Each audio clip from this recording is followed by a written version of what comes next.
Hello friends, good morning, welcome back to my channel লক্ষ্যহীন দৃষ্টিকোণে তোমাদের সকলকে স্বাগত জানিয়ে আজকে ব্লগটা শুরু করছি। এখানে তোমরা দেখতে পাচ্ছ আমি বিভিন্ন ধরনের রান্নার তোড়জোড় করছি। অ্যাকচুয়ালি আজকে একটা রান্না করব, সেটা হচ্ছে বাটার পনির মশলা।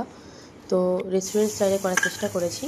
এখানে গোটা গরম মশলা ফোড়ন দিয়ে তারপরে পেঁয়াজ কুচি দিয়ে আস্তে আস্তে নাড়তে হবে। পেঁয়াজটা যতক্ষণ না মজে যাবে ততক্ষণ পর্যন্ত নাড়তে হবে। তারপরে আমি একটা পেস্ট আগে থেকে রেডি করে রেখেছিলাম, সেটা হচ্ছে টমেটো আর পেঁয়াজের পেস্ট। এটা নাড়ার পরে পেঁয়াজ আর টমেটোর পেস্টটা দিয়ে দিলাম। আস্তে আস্তে কষাতে হবে সব মশলাগুলোকে ভালো করে। তারপরে মশলা কষে এলে যখন মশলার থেকে তেল ছেড়ে দেবে তখন বুঝতে হবে আমার ওই পোর্শনটা কমপ্লিট হয়ে গেছে। ঠিক আছে, এখন তোমরা দেখতে পাচ্ছ মশলা থেকে তেল ছেড়ে দিয়েছে আর কিছুটা ধোঁয়াও উঠছে। তো এই পজিশনে আসলে বুঝতে হবে যে মোটামুটি কষানোটা হয়ে এসেছে।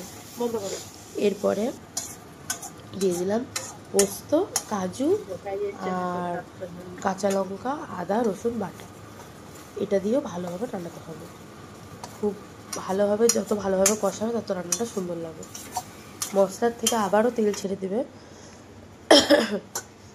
তারপর এর মধ্যে গরম জল ঢালতে হবে। গরম জল দেওয়ার পরে জলটা ফুটে এলে তখন আস্তে আস্তে পনিরগুলোকে দিয়ে দিতে হবে। তারপরে কিছুক্ষণের জন্য ঢাকা দিয়ে গ্যাসটা লো ফ্লেমে রাখতে হবে। আর লাস্টে কসুরি মেথি দিয়ে নামিয়ে নিতে হবে।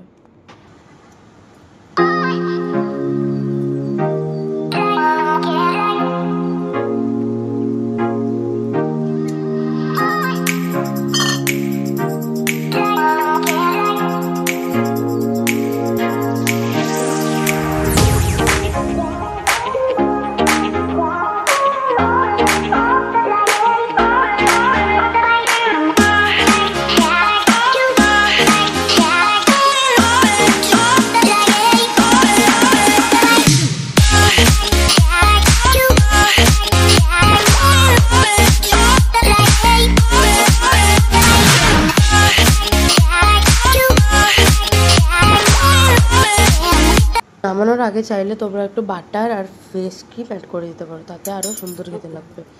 তো এইভাবেই রেডি করে নিলাম আজকের বাটার পনির মশলা। তো আজকের জন্য বাই।